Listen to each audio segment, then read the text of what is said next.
So here we are. There's my opening slide, a bit late. There we go. This is me. What we're going to cover is a quick introduction for site reps. I appreciate that some of you may have been site reps for a while, and therefore this may be the proverbial teaching grandmothers to suck eggs. I hope it'll be useful as a refresher or a reminder. For those of you who are new to it, it may seem like a lot of information to take in at once. Please don't worry, the recording is there for you to go back to afterwards, and we're always here on the help desk to answer any questions that you have. We're going to look at a quick overview of Digimap, talk a little bit about what you can do with Digimap, the technical requirements. We'll cover the copyright stuff very briefly, although there is a separate webinar on copyright which we would recommend you listen to if you can. We'll look at institutional responsibilities and what you as a site rep might have to cover in terms of support. Digimap collections are now 6 in number. The most recent one is the Aerial Digimap collection. EDINA, as part of the University of Edinburgh, develops and hosts the service, and we host the map data. 5 of our collections, Ordnance Survey, Historic, Geology, Marine and Environment, are licensed through GISC collections. Aerial Digimap is licensed directly to the University of Edinburgh, so if you want a subscription to that, you'd come directly to us. I'll go over that a little bit more later on. If you wish to have access to Digimap, any Digimap collection, an institution needs to subscribe, and you subscribe to each collection separately.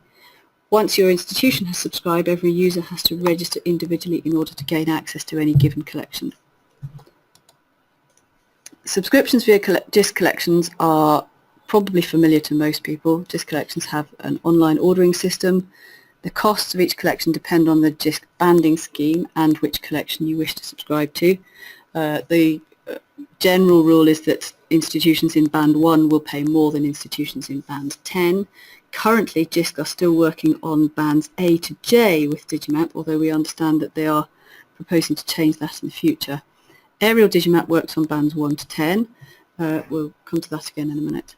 There's an annual fee for every academic year, which runs from the 1st of August to the 31st of July, and GISC revise the fees annually, although we note that for the last 3 years the fees haven't changed at all. If you want to subscribe to a new collection or any given collection, then you need to contact GISC Collections Help Desk. If you already have an account for the GISC Collections ordering system, you can log in and do it that way. We offer free trials for the 5 collections that are licensed through GISC Collections, and you need to contact them for a free trial as well. If you want to subscribe to Aerial Digimap, this is the anomaly to the rule. The costs depend again on the GISC banding scheme, but again bands 1 to 10 rather than bands A to J. The Aerial Digimap help pages, as listed here on this slide, will have details of the subscription prices. Again, there's an annual fee for each academic year, 1st of August to 31st of July. Fees are prorated, of course, and we will revise those fees annually as well. If you want a subscription to Aerial Digimap, you need to contact the EDINA help desk. Our colleague Helen will be able to answer any subscription questions you have on that. We don't do trials for Aerial Digimap for various reasons, but there are YouTube videos available to show you how it works and the sort of data that you get. Data coverage is across Great Britain, doesn't include Northern Ireland. It's at 25 centimetre resolution, and the dates at the moment vary, although of course over time we hope to build up a proper catalogue over time of different images. So who provides the data? Most of this is fairly self-explanatory, I think. The Ordnance Survey collection has data provided by Ordnance Survey. The current agreement is a 1-year agreement lasting until the end of July this year. Historic Digimap maps come from Landmark Information Group. We're not sure what the length of the deal that GISC have done with Landmark is there. We think it runs from 2016 till July 2019, but GISC Collections would be able to confirm that. There are annual breakpoints anyway, so you only ever need to subscribe for 1 year. The Geology Digimap service contains data that comes from the British Geological Survey. Marine Digimap has charts and hydrospatial data which comes from CZone, which are a trading name of HR Wallingford. Environment Digimap has land cover data from the Centre for Ecology and Hydrology, and our Aerial Digimap service is Get Mapping Imagery. The dates of the various agreements are all there. The longest runs till the end of July 2019, but as I said, you're only ever obliged to subscribe for 1 year. You don't have to commit to the full length of the 3-year agreement, whatever it is. So in terms of technical requirements, Digimap is pretty simple. It's a browser-based service, so you shouldn't have to install anything particular. We support the latest versions of Firefox, Chrome and Safari, and Internet Explorer 11 and Edge. If you're using much older browsers, you may find that some of the buttons don't appear in the right place. I think if you go to an extreme example, some buttons may not appear at all if you're using a very, very old browser. Most of these things are reasonably up to date these days, so we don't see very many old versions of browsers coming in at all. If you're using a tablet, most of the functionality will work, but of course because they are maps and they are generally more useful on larger screens, things like mobile telephones are less useful, so they're a lower priority for us to refactor all the code in order to get it to work and look as good as it could. Once you download the data to your own computer, the onward use of software depends on what you want to use it for. There are geographic information systems and CAD systems and image processing software that will all be useful for different tasks. There are different software licenses available through CHEST, some of which you may know of, the ArcGIS agreement with Esri, or QGIS is a free GIS software, open source GIS software, which we find is very popular. Local support is required for these packages, although it's not necessarily the site rep's responsibility. Every institution is different in this respect. EDINA will provide support to allow you to get the data out of Digimap and to load it into whatever GIS you have, but thereafter our support stops. We don't have an infinite amount of resources to support every user doing every piece of GIS work that they could ever think of. At some point there has to be a crossover between the support we provide and the support the institution provides. In many cases, learning resources centres, information services and so on will have somebody who knows about the software. In many cases that doesn't exist, and there are academics who, out of the goodness of their hearts, provide some support to people who are not in their own department. But if you find a useful person like that, beware that you don't push them too far, I think, is maybe the sensible thing to say. They can be very helpful, but it can become a burden that they didn't imagine that they would take on. Some of the information about various software is given in the Digimap help pages. It is not exhaustive, but it does provide some guidance on what we see as the most widely used bits of software. We have about 50,000 users in Digimap, and the most common packages are ArcGIS and QGIS. Those are the two that we tend to concentrate on. The CAD users tend to focus on AutoCAD, although there are, of course, others out there too. So when it comes to licenses, when you subscribe, there becomes a sub-license in force between the institution and either JISC collections or University of Edinburgh, depending which collection you're subscribing to. Every collection has its own license, and the terms are very slightly different for each of them. On the whole, what you can use it for is pretty similar, but there are some small differences. Before you can access a collection, you have to accept the terms of the license, and that's all included in the registration process online. Ordnance Survey Collection and Environment Digimap have an institutional sub-license and an additional end-user license agreement, which is a full legal document. The EULA runs between the end user, so not the institution but the user who's signing up, and either Ordnance Survey or the Centre for Ecology and Hydrology. We had anticipated that JISC would move further towards this model for the other collections too, but that doesn't seem to have happened yet. All the licenses are available in full on the Digimap help pages. The sub-licenses are available from JISC, and the aerial Digimap sub-license is available from the EDINA help desk. I won't go too much into details of what you can and can't do under these licenses, because that's a whole webinar in itself. But broadly speaking, maps produced from Digimap are for teaching, educational research, academic research by registered users. There is also a clause in there that talks about limited administrative use, which is really quite specific about providing campus maps in a prospectus, or maps to show where you're holding an event or a seminar or so on. Users can print maps, publish either on the web or on paper. You can publish in journals. You can share your data with other authorised users. For Ordnance Survey data, that also includes sharing data with other members of the public sector mapping agreement in England and Wales or the One Scotland mapping agreement. You can download the data, store it on any device. You can display it, view it, interrogate it, use it, modify it, and so on and so on. I would urge you to take a look at the copyright and licensing webinar that we have on our YouTube site, because that will have much more detail on what you can and can't do with data. As ever, if you've any doubts or any questions about what you can and can't do, or doubts over whether something you want to do is permitted or not, then do contact us. We're more than happy to answer questions on an individual basis there. One thing we should note is that of all the data available through Digimap, some of it is what we call licensed data and some of it is open data. So the Ordnance Survey collection is a prime example of this. There is a whole bunch of open data that is freely available from the Ordnance Survey's website, and there's a bunch of licensed data which is only available through us, or if you wish to purchase it from Ordnance Survey at a full commercial rate, you can do that. Licensed data is only for use for educational purposes and it's covered by the Digimap license. Open data is covered by separate licenses. They are open licenses, which means you can take it from Digimap, but you can do whatever the open license permits with it. So the OS data operates under the Open Government License. The British Geological data operates under the BGS Open Geoscience License, which is available on the BGS website. You can get open data products from other websites, and commercial use is permitted for those. Some other websites may charge for open data, particularly if they are adding value to it by either converting it into a different format or clipping it to your specified boundary or whatever it happens to be. Within Digimap, there's no overlap. The data is either covered by the Digimap license or the open license. You can't get one data set covered by both licenses. So how do you know if it's licensed or open?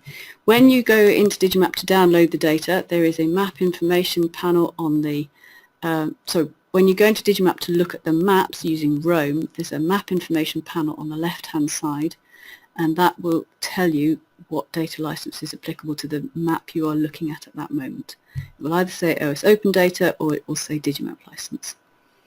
If you look in the data download service, next to each product there is an info text next to each product.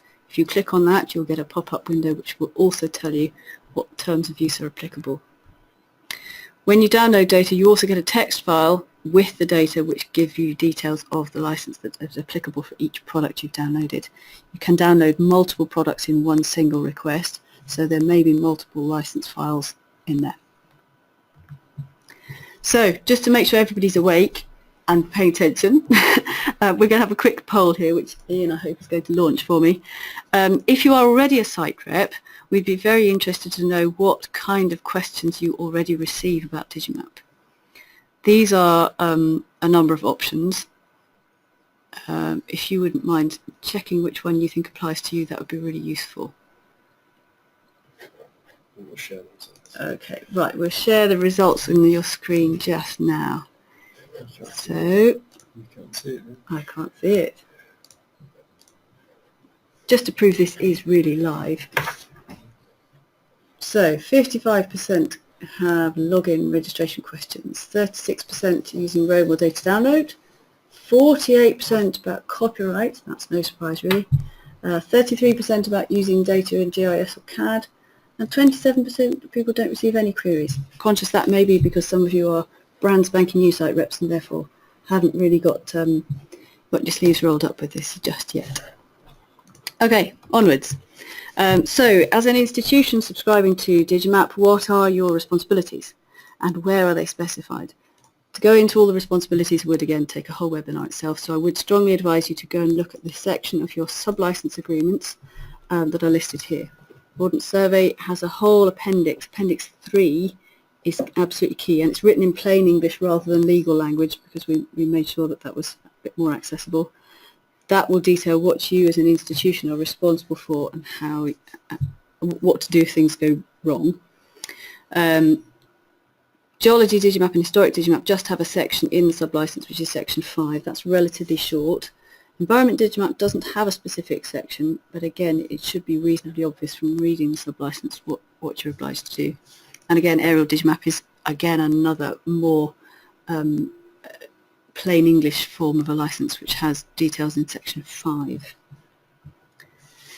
Broadly speaking, institutions need to ensure there's no unauthorised access to Digimap and no unauthorised access to the licensed data. You need to nominate local support staff. If you are in any doubt that something is going wrong, then tell us about it. It's better to say up front that you think something's wrong and then find out that actually it's fine, rather than sit on something that is a potential problem that could expand horribly at a later date. In the event of licence breaches, we do ask that you help us to investigate, because we can't do very much without your help. You are the people on the ground. If there's disciplinary action required, you guys are in the position to deal with it, whereas we're not. That's why the sub-licence is in place, to make sure that everybody plays their part. In terms of unauthorised access, most institutions have systems in place to grant or deny access to electronic online resources according to a user's status with the institution. At the moment, Digimap operates via the UK Access Management Federation, so institutions must be able to assert user accountability. This is a technical phrase, I think, where the way in which your institution's access management is set up means that you can trace any usage of a particular identifier back to an individual person. If you're outsourcing your IDP to EduServe and using Open Athens, then they can help you with this.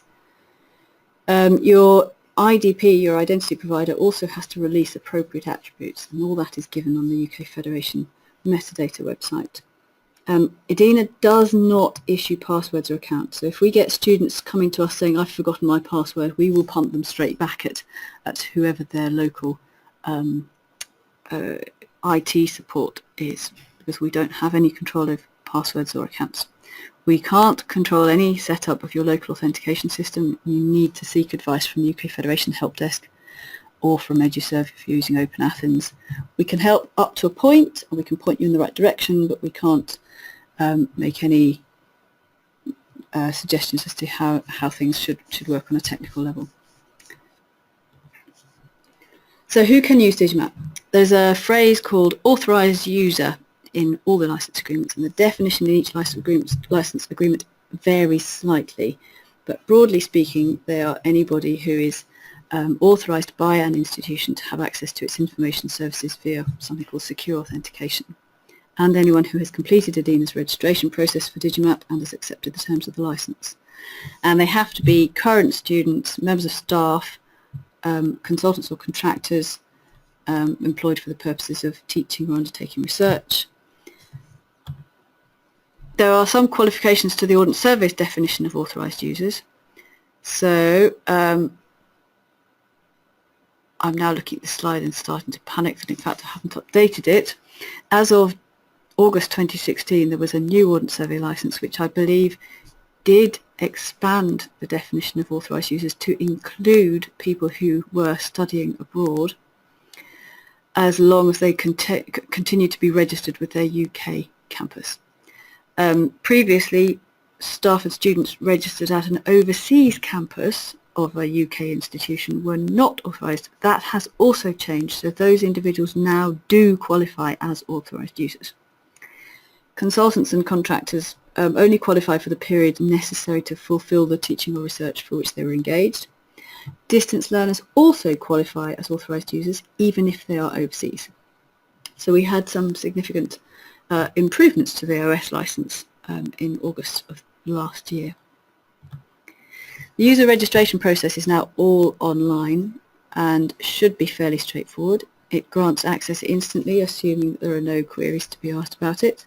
You have to enter an email address that works. It doesn't matter whether it's your university email address or whether it's Hotmail or Google Mail. It just needs to work, because once you register, the system will send you an email and you have to click on a link in that email to verify that you are who you say you are. You can change your own user details in the My Digimap link, which is at the top right-hand corner of the home page of the Digimap collections. Once you have registered, in order to access any given collection, you then have to accept the terms of each license before you can go through to the data itself.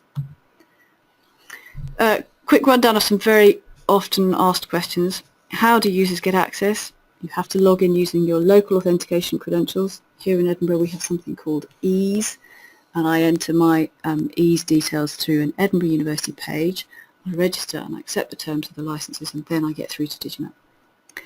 Everyone has to register, yes. Can you have direct access via IP? No, because then we can't track individual users. Why are some users being asked to register again? Well, if you don't use Digimap for a period of 12 months, then your registration will expire. This is partly a security thing so that users who graduate and are therefore no longer eligible to access the service can't continue to come back and use data that they're no longer entitled to. How can I ensure that your unauthorised individuals do not access Digimap? Well, the simple things to talk to your IT staff. I'm conscious that some of you may be those IT staff, of course. Most institutions have access management processes which will allow different groups of users to have different access to different things based on their status with the institution. So one common example we come across is that some institutions regard retired staff as full members and therefore have access to everything. Other institutions regard their retired members of staff slightly suspiciously and only give them access to some things. That is an institution's decision. That is not determined by the license agreement. It is up to the institution, effectively as the passport authority, to decide who can and cannot have access to resources that that institution subscribes to. So local support staff. When you subscribe, we will ask you to nominate some local support staff. We'll need confirmation of a main site rep. That is just extremely useful for our help desk to have one person they know they can contact. Additional site reps are optional, but we're more than happy to have as many as you need. We don't usually think people need more than 5. We also ask for a responsible officer for data security and a deputy for that person. Those 2 roles are mandatory because we have had occasion to call on those people in the past. Sometimes it's useful to have somebody in a very senior role playing that part, somebody who might be, for example, the university's chief security officer is one example. If the site rep wishes to undertake that role as well, then that is perfectly acceptable. One person can undertake multiple roles, or you can spread the workload around as many people as suits you. We will add the contact details to our help pages here, although if you wish to have your name withheld, then we're happy to do that. As a site rep, you will receive email from Medina about events and service issues and individual users if particular questions arise. If you discover that during the course of this that actually you're not the right person to be the site rep or not the right person to receive these queries, then do tell us and we can update details and so on. The site representative role is really to be the main point of contact for Digimap within the institution. We'd like to be responsible for general promotion of the service and uptake and encouraging use and general support relating to local infrastructure and procedures. So as the Digimap site rep, we'd expect you to know where somebody could go and have their password reset, where somebody might find a printer and what sort of processes people might have to go through in order to get GIS software installed on their computers, or where they might find a machine within the university that has such software already on it that they could use. It may be convenient for some institutions to have more than one site rep, especially if you have multiple campuses. We don't really expect you to have more than 5 site reps, but if you need more than 5, then please don't hold back. The responsible officer for data security takes responsibility for ensuring the observance of the conditions of use for the licensed data. So going back to my mention of Appendix 3 of the Ordnance Survey Licence, that will dictate what an institution's responsibilities are with regard to data security. This is things like making sure that your access management processes are sound and robust and that you don't inadvertently forget to switch off everybody when they graduate or something like that. Any suspected security weaknesses we would expect to be reported to us, and if you do find you've got some wayward individuals or groups of individuals who are accessing data and are not authorised to do so, we'd expect you to tell us about that too. There are often things we can do, although it's often not possible to resolve the whole problem. It's a high-level role. looking at institutional systems rather than being responsible for individual users. We don't expect site reps to vouch for every individual doing every little download or every little map that they make. But as long as your systems in place are robust, then that should satisfy the needs of the license. You'll see in Appendix 3 of the OS license and others that we categorise incidents in two ways. They're either user-related or they are institutional-related. So in user-related are by far and away the most common ones. We get individuals who do something that they shouldn't, almost always inadvertently. It's very, very rare that it is deliberate and malicious. It's usually a lack of awareness or a misunderstanding. Institutional related incidents are sort of systematic failures where there's an example I'll come back to. Perhaps your access management system has a bug in it, which means that all graduates are not having their access levels downgraded to alumnus status rather than full member status. The procedures will detail how we record any incidents and how we report them, because of course we have to report them to JISC and to the data owner, so either to Ordnance Survey or to BGS or whoever. They give timescales for resolution and some idea of when access is suspended either for an individual or an institution if we don't get anywhere in resolving the problem. That all sounds very scary, but it doesn't happen nearly as often as I'm making it sound. Quick word about our help desk. We have lots of knowledge. Please don't hesitate to contact us with any questions. Believe you me, we've been asked everything under the sun, so nothing is regarded as silly. We do aim to respond to all user queries within 24 hours, except at weekends, obviously, but sometimes things take longer depending on the question. Our email address is edina@ed.ac.uk, and our phone number there is 0131 650 3302. You can also get us on the chat. We have a chat facility within Digimap. It's only manned during office hours, but it's available on all the Digimap help pages. And if you do encourage students to use this, we would also encourage you to tell them to explain their question in full. Quite often we get two-word chats that just say master map DXF without saying I want, I need, I have, I need help with. There's no context to it. So there is a real person at the end of that, and we do endeavour to respond to those immediately.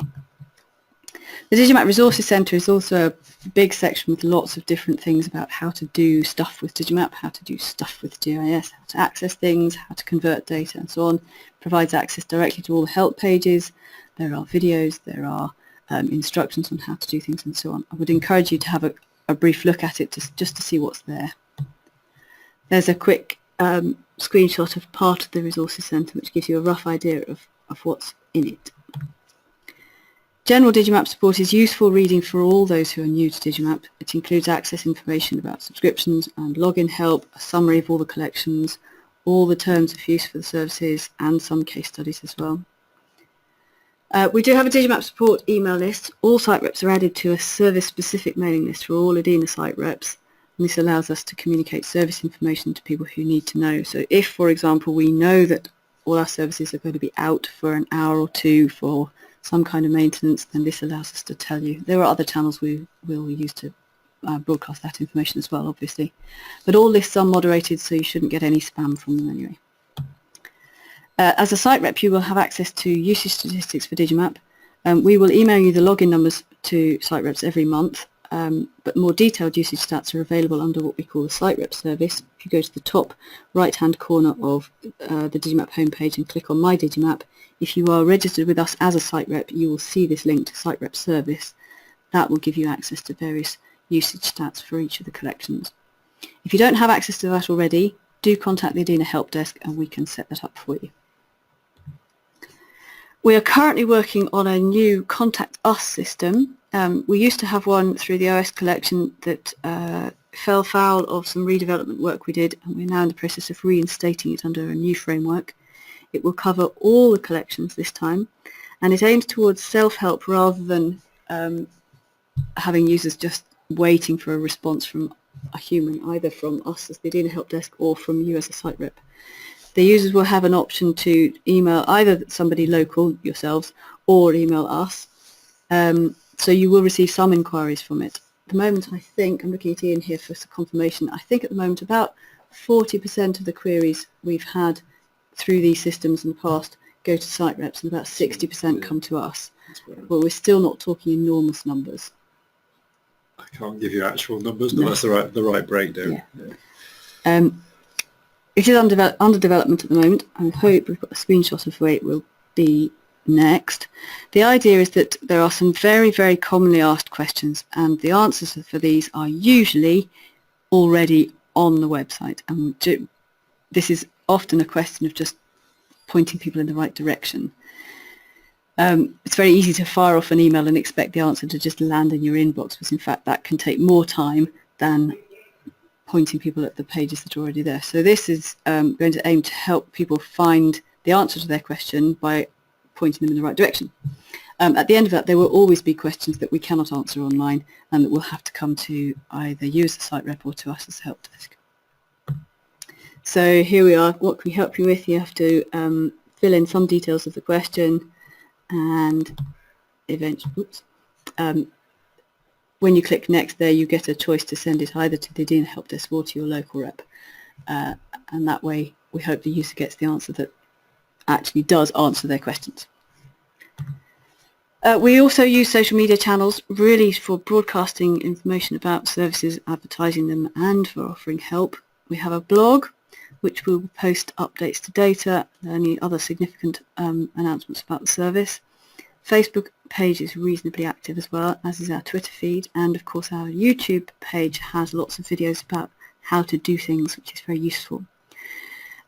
We had an incident a couple of weeks ago where Edinburgh University's web servers vanished off the internet for about half an hour, and things like Facebook and Twitter were very useful for broadcasting incidents like that. We will, if you can't find us, and I would suggest that you check things like the social media feeds just to see whether there is any update there. Obviously, if our web servers disappear for some reason, then posting a message on our website isn't going to reach anybody. So other networks can be useful in that respect. We also hope to point people at other relevant and interesting resources and information using those social media channels. It's a question of broadcasting on many different channels to make sure that the information reaches as many people as possible. We do offer training courses. Most of our training this year and probably next year as well will concentrate on webinars, simply because we can reach more people for less resource input. We're not funded to provide GIS training, but we are funded to provide training on the use of the service. We do regular webinars. These are listed on our website. They're usually about half an hour to an hour long, depending on the topic. Anybody can attend them. We welcome large numbers. The more people we can reach, the better. So if you've got a class of students who you need teaching about something and you find a webinar that's useful, by all means send them along. We have training materials in our learning and teaching zone on the resource centre as well. They might also be worth a look. We have a site rep guidance document which is at this website here in our help pages. We try to keep that as up to date as possible. It is definitely worth a look if you are new to being a Digimap site rep. Going back to the My Digimap link in the top right hand corner of the Digimap homepage, you'll see a link to local support information. If you have information already on your website about local usage of Digimap, things like where is the large format printer, how do I get hold of GIS software, who do I talk to if I need some help with this. If you have all that information already on a web page, you could send us a link to that web page and we will make sure that it appears under that local support information link within Digimap. That means that people will see information that is relevant to them at their institution rather than seeing generic EDINA information. So that's it. Ian has been typing away, so he's had some questions which I hope you've seen the answers to.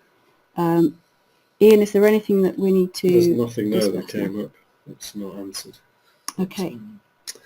If anybody has any questions now that they'd like to ask, then give you a minute to type them in.